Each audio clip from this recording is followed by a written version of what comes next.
Have you ever wondered how far the human mind can go when it weaponizes logic? I ask myself this question every time I face a case that goes beyond comprehension. I'm not talking about ordinary crimes, motivated by anger or revenge. I'm talking about something darker, a cold, meticulously calculated game, where every move is a sentence. During that investigation, I discovered that the entire city could transform into an invisible chessboard. Bodies were arranged like sacrificial pieces. Cryptic messages emerged at every scene. And suddenly, I was no longer just the investigator. I was the adversary. The hidden enemy challenged me not with words but with silence and strategy, as if each victim were just a move toward checkmate. The most disturbing thing is that at times I felt like this game wasn't just about the victims, but about me. It was as if someone knew my deepest scars, my most uncomfortable memories, and had transformed them into parts of a deadly puzzle. On this board, nothing was random, and that's exactly what I want to tell you about now. But first, tell me, have you subscribed to the channel yet? If not, please subscribe, like, and comment with your opinion. It really helps us continue to bring these investigations and spread stories that few would dare to tell. I'll never forget that early morning when my phone rang with an almost deafening urgency. On the other end, a police officer's trembling voice reported the discovery: a body dumped in a dark alley, positioned in a way that at first glance looked like an accident. But it wasn't. There was something meticulously calculated about the scene, as if every detail had been choreographed to convey a message. When I arrived at the scene, the atmosphere hung heavy, like an invisible blanket. The officers whispered among themselves, unable to comprehend what they saw before their eyes. I, however, immediately noticed what few dared to notice. The body was arranged in a peculiar manner, reminiscent of a chess piece lying on the board. This was no ordinary crime. It was an invitation. As I approached the corpse, I noticed the lines of the body, the tilt of the head, and even the position of the hands. Nothing was out of place. It was as if the killer had studied every movement, transforming the scene into a macabre world. And deep down, a shiver ran through me. There was logic to this madness, a hidden pattern waiting to be deciphered. It was at that moment that I realized I wasn't just facing a murder. I was facing a challenge, the kind of enigma that would haunt me day and night, that would drain every shred of my attention until I uncovered the truth. And for some reason I still couldn't explain, I felt like this game had been started for me. The alley was lit only by the yellowish light of an old street lamp, which flickered as if it too were afraid to witness the scene. The victim, a middle-aged man, had been positioned sideways, one leg bent awkwardly, and his arm thrust forward. It was impossible not to see the resemblance to the knight piece on a chessboard. The precision was unsettling. To most people it might seem like a coincidence, but I learned early on that coincidences don't exist in crime. The tilt of the torso, the angle of the limbs, even the shadow cast on the asphalt, everything formed a calculated picture. And I knew I was in front of someone who not only killed but played games. Playing games with me, perhaps with the entire city. The scene was quickly isolated, but my gaze couldn't tear itself away from the implicit message. The killer didn't choose just any alley. That place, surrounded by graffiti-covered walls and forgotten trash, served as a contrast to display the body like a chess piece on full display. It was a makeshift stage, but theatrical enough to capture the attention of any observer. As I analyzed each detail, I felt a strange familiarity, as if I'd been drawn into a game that had been underway long before I arrived. The question was, what would my hidden adversary's next move be? That same night, as I walked back to the police station, I couldn't help but let my memory drag me back to dusty files and old cases. Years ago, there had been unsolved investigations that revolved around symbols, gambling, and even riddles left in enigmatic notes. None, however, carried the almost surgical precision of what I had witnessed in that alley. Something told me this killer had thoroughly studied not only the board game, but also the city's history. I racked my brain for forgotten connection. I recalled a case from the 1990s, when bodies were found accompanied by playing cards, always the king of hearts. The perpetrator was never identified. Another memory surfaced: alchemical symbols drawn next to victims, in crimes filed as unsolved. The pattern was clear: Minds obsessed with enigmas always left traces, even if incomplete. The difference now was glaring. This killer wasn't content with insinuations. He constructed an elaborate narrative, transforming each scene into a gameplay move. It wasn't just vanity or a thirst for attention. It was strategy. Each kill seemed like a chapter within a larger story, one that could only be understood at the end of the game. As I reflected on this, an uneasy feeling grew in my chest. Perhaps the real mystery lay not just in the victims, but in the minds of those who dared to turn the city into a chessboard. And I already sensed that the next move would come soon. 2 days later, the news arrived with the same speed as thunder. Another body had been found, and the similarity to the first case was undeniable. This time, the victim was lying in the middle of the central square, surrounded by onlookers who watched in heavy silence. The body, rigid and cold, exactly reproduced the position of a rook on the board. There was no longer room for doubt. The killer was playing a calculated game. With each step I took toward the scene, the feeling of déjà vu consumed me. The positioning was meticulous, the theatricality even more evident. It was as if the criminal wanted everyone to understand the logic, as if shouting, "Look, I master the rules and you are just spectators." I, however, knew I couldn't afford to be an audience member. I needed to be a player. As I watched the crowd behind the barrier, I noticed something curious. Many were commenting, whispering, and speculating about the nickname already circulating through the streets. The chess assassin. It was as if the people themselves had officially recognized the title, transforming that monster into an urban legend in record time. The game had gone beyond the chessboard. It was now ingrained in the collective imagination. I turned my attention to the details, the orientation of the body, the choice of location, the contrast of the rigidity with the pulsating life of the square. And deep down, a question lingered within me. If 2 pieces had already fallen, how many more was the killer willing to sacrifice? That night, I sat in front of my whiteboard, spreading out photos, reports, and small clippings from the 2 crimes already recorded. One question lingered. Was this just a performance, or was this really a game in progress? It was possible the killer was simply a creative sadist, but the precision of the details led me to believe otherwise. There was logic, there was discipline, there were rules being strictly followed. I scribbled the positions on paper, drawing a makeshift board.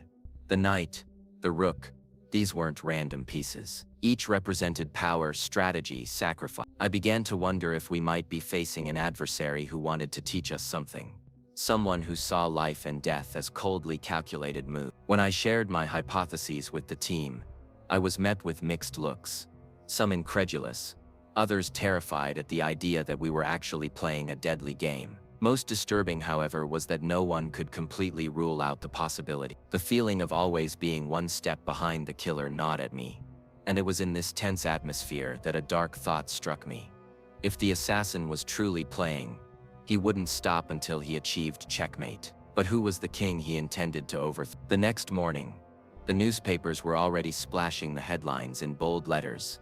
"The chess killer strikes again." The news spread like wildfire, and within hours the entire city was buzzing about the case. Every radio show, every television channel, every blogger fueled the collective panic with theories and speculation. And I, in the midst of this maelstrom, became the face of the investigation, whether I liked it or not. Cameras surrounded me every time I left the station, searching for a statement, a soundbite, any sign that the police were in control. But the truth is, deep down, I knew we were still groping in the dark. The media pressure not only fueled public fear, but also provided a platform for the killer, who must have been reveling in the attention.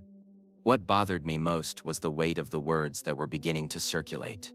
Criminal genius, brilliant mind, artist of the macabre. They transformed the criminal into a kind of shadowy celebrity, and this filled me with revulsion. We couldn't allow him to feel glorified. But how could we control the narrative when every headline seemed to add fuel to the fire? Amidst this scenario, a certainty grew within me.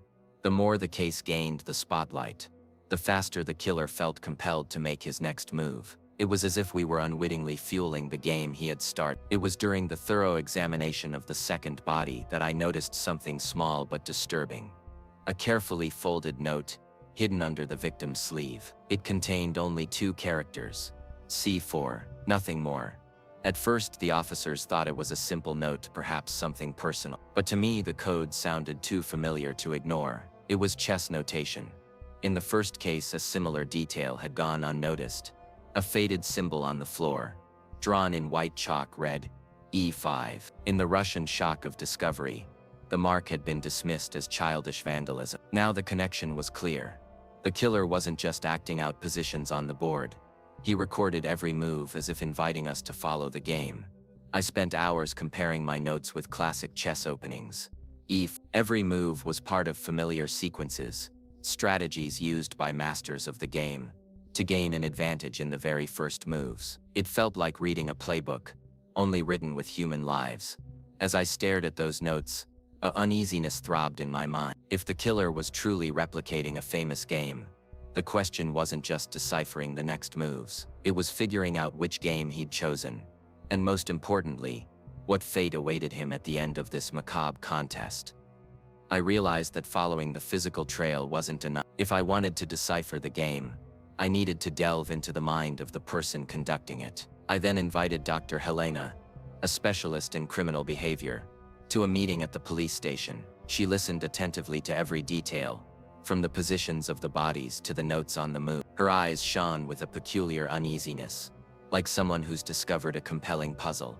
According to Helena, we were dealing with someone obsessed with control. Every scene was designed not just to kill, but to convey a message of superior intelligence. The killer sought not just victims, but also an audience. The theatricality, the precision, the use of universal symbols like chess, everything pointed to a mind that needed to be admired, even if only through fear. She also highlighted a disturbing point. The killer likely viewed each death not as a crime, but as a legitimate development in his personal narrative. People weren't individuals to him. They were sacrificial pawns in the pursuit of a greater victory. This cold, almost mathematical logic made him not only dangerous, but unpredictable. I left that conversation with more questions than answers. If we were truly facing someone who turned lives into game pieces, what kind of opponent did he expect to find in me? As I reviewed every detail of the case, something began to bother me personally. The pieces, the moves, the cold calculations, it all brought back memories I'd tried to bear. My father had been a chess master, a strict and disciplined man who saw the board not just as a game, but as a way of life. I grew up listening to his lessons, but also bearing the brunt of his obsession. I still remembered the nights he forced me to study classical games, tirelessly repeating that in life, only those who anticipate the next move win. To him, every mistake I made was a personal defeat, and every victory simply an obligation fulfilled. This connection between play and power marked my youth with a bitter mixture of respect and resentment. Now, years later, I found myself facing a killer who seemed to share the same mindset. Every cold movement, every sacrificed piece, every detailed time. It was impossible not to feel the case was stirring something much deeper than my role as an investigator. It was as if my father's ghost had returned to test my ability to reason under pressure. This emotional weight became a silent burden. I needed to remain sane, but with each new clue, I felt the killer not only knew the rules of the game, but also my scars. I spent days analyzing the crime scenes, trying to find a connection beyond the body position. Then an idea struck me like a lightning bolt.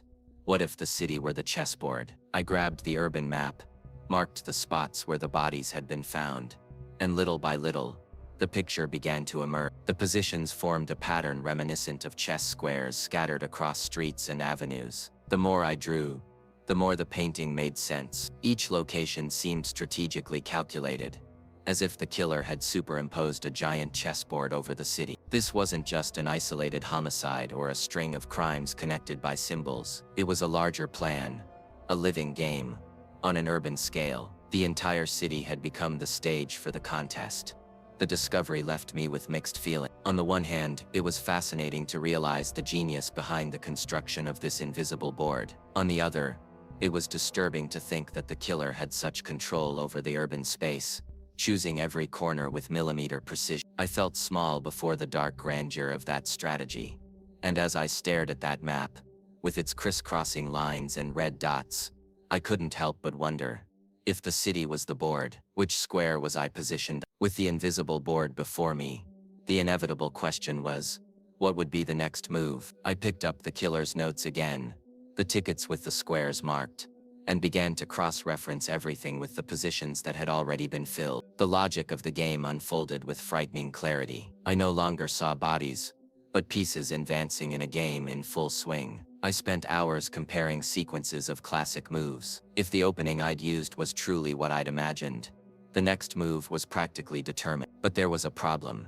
The assassin's every move translated into death. Anticipating the move meant predicting where and who the next victim would be. The pressure mounted by the minute. It was as if the killer wanted to drag me into his mind, forcing me to think like him. With each hypothesis discarded, I felt the weight of responsibility crush my shoulders. If I miscalculated, someone innocent would pay the price. It was no longer a matter of police deduction.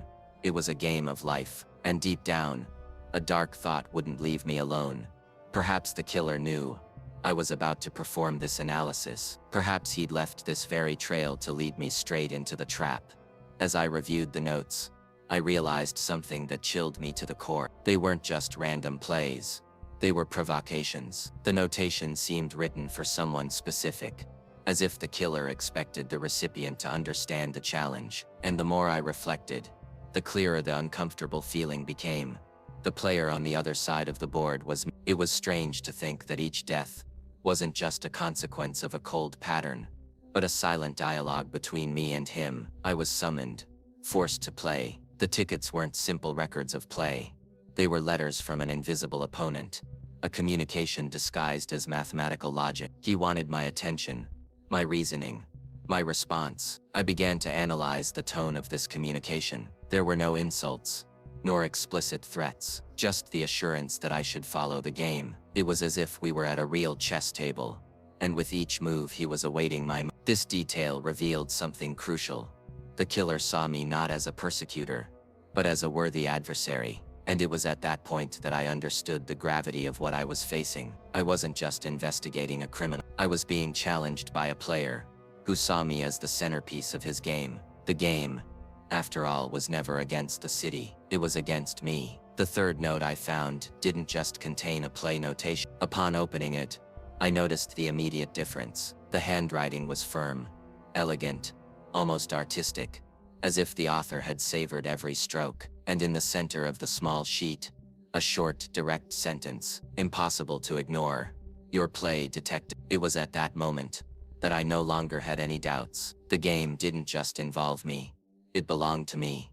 I held that piece of paper for long minutes, as if it were a personal invitation to a silent war. Until then, I had merely followed cold movements, trying to understand pattern. But now, the killer had removed the mask of indifference. He was calling me by name, positioning me as an indispensable part of the plot. As I stared at the words, I felt something strange, a mixture of anger and admiration. It was impossible not to recognize the intelligence and boldness behind that gesture. At the same time, my blood boiled at the criminal's arrogance in treating me as his chosen opponent. I hadn't asked for this game, but I knew I couldn't refuse to play. And in this dilemma, something became clear to me. If it was truly my turn to play, any misstep could seal someone's fate. The problem was, what would be the right move on a board I couldn't yet fully see? The deaths began to occur at an increasingly distressing rate. Each new body represented not only a sacrificed piece, but an inevitable movement toward the end of the game. The city was in shock.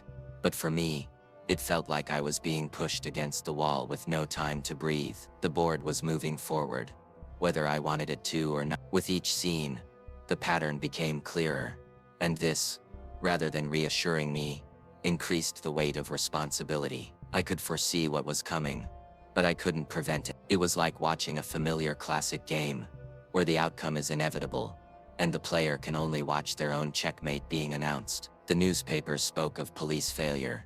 The public clamored for answers, and I knew all of this only inflamed the killer's ego. He wanted this pressure, this collective chaos, because he knew the more I was questioned, the riskier every decision I made would be. It was a psychological game, as well as a physical one. And with every step I took on this board, one thought relentlessly haunted me.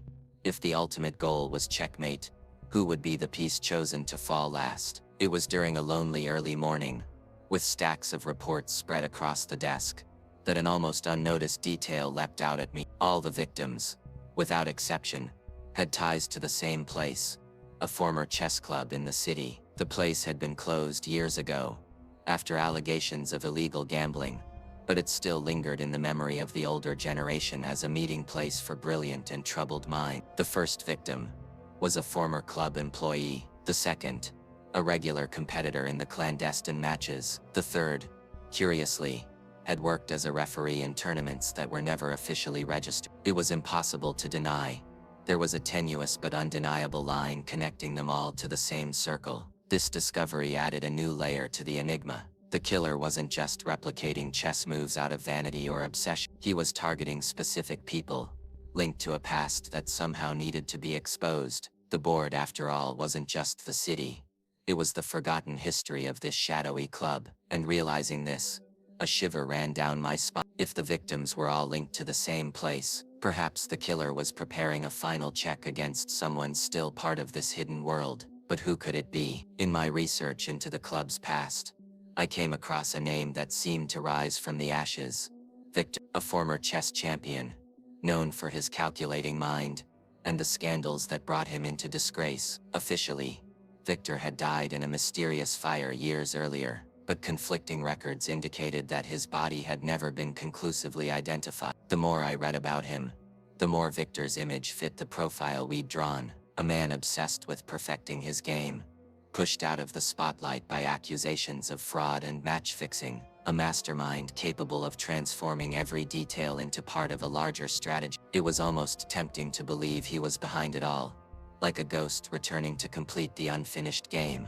I spoke with some survivors of that era, people who had known Victor. Many swore he was irreplaceable on the board but unbalanced off. Others, however, firmly believed he would never have the courage to tarnish chess with such brutal crimes. This contrast only reinforced the mystery. Were we dealing with a myth, or an ingenious manipulation? And as I struggled between clues and contradictions, a doubt gnawed at me. If Victor was really alive, why would he choose to reappear now, and precisely through a series of murders? After days of sleepless nights, my eyes fixed on the city map and the sequences of plays, I was able to predict what seemed to be the next move. All the lines led to the same point, an abandoned train station, forgotten in the outskirts, where dust and silence reigned supreme. I organized an operation with the team, believing we could finally intercept the killer before the next move. We cautiously set up the siege, positioning agents at every entrance, and each waited silently, like pieces about to go into action. The atmosphere was one of absolute tension.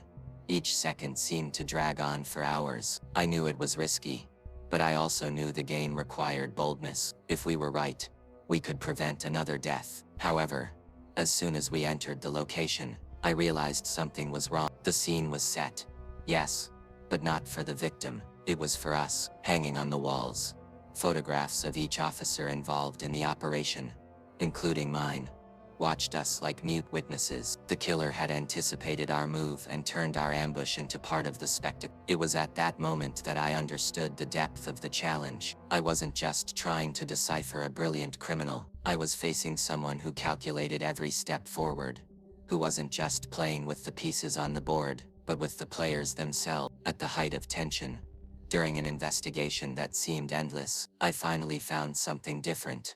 A victim was still breathing. It was a young woman, meticulously positioned in the center of a dark warehouse, her body arranged like a queen on a board. Her eyes, filled with terror, stared at me as if begging for help. For the first time, there was a chance to save someone in the midst of this cruel game.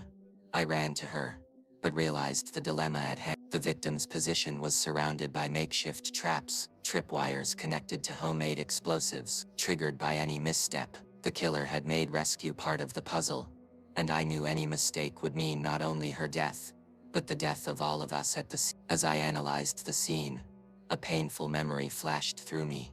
The chess matches with my father, where I had to choose between sacrificing a valuable piece or risking losing the entire game. That young woman represented the queen, the most powerful piece, but also the most targeted. It was a test, And I knew exactly what the killer wanted: to see me hesitate. With trembling hands, I began disarming the traps, feeling time slip away like sand through my fingers, and for the first time, I realized I wasn't just playing a game of logic, I was playing with emotions, with life, and this made each decision unbearably heavier. It was on a rainy night that I finally found myself face to face with the man responsible for that macabre prank. The encounter wasn't a coincidence.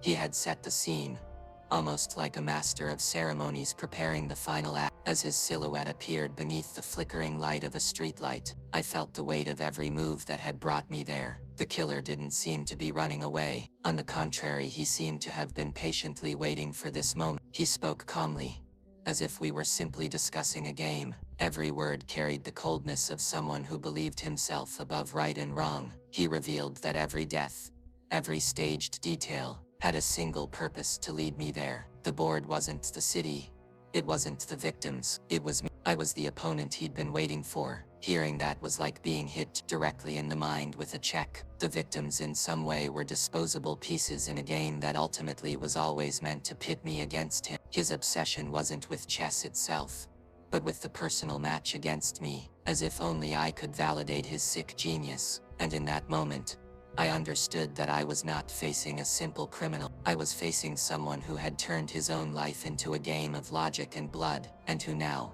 before me, demanded recognition of his victory. But there was still something he hadn't revealed: who was really pulling the strings behind the scenes of this macabre theme. Just when I thought I had the whole game figured out, a twist hit me like a sure blow. The man before me wasn't the true mastermind behind the game. He was merely the boldest piece, the visible executive. With an enigmatic smile, he revealed that there had always been someone above him, someone who had masterminded every detail from the beginning, an invisible master who never moved his hands, only guided the pieces. I felt my blood run cold as I realized what this meant. The deaths, the reenactments, the notes, everything had been carefully planned to lead me to this moment, but not by the player I was facing. He himself seemed proud to declare himself just part of the machine. The true mastermind behind the board remained hidden, watching every move from afar. As the rain pounded the asphalt, and police spotlights illuminated the scene, I was left with the bitter feeling that I had won only a battle,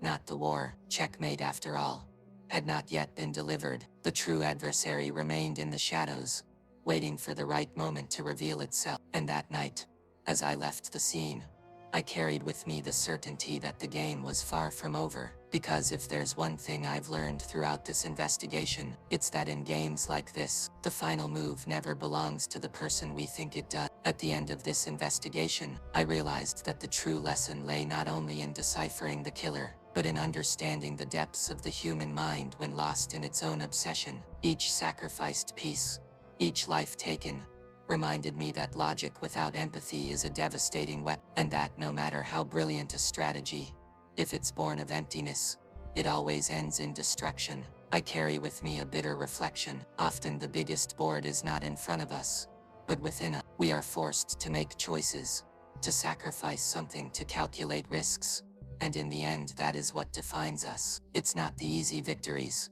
but the matches in which we almost fall, where the weight of the next move seems unbearable. If this story has taught me anything, it's that every game leaves its mark, and that even after the final play, the question always remains: did we make the right move? We may never know for sure, but what really matters is to keep playing with courage, because life, one way or another, always presents us with a game board. And before you go, I want to extend an invitation: subscribe to the channel, and turn on notifications, so you don't miss future investigation. That way you can follow me through the upcoming matches, where every detail could be the key to avoiding checkmate.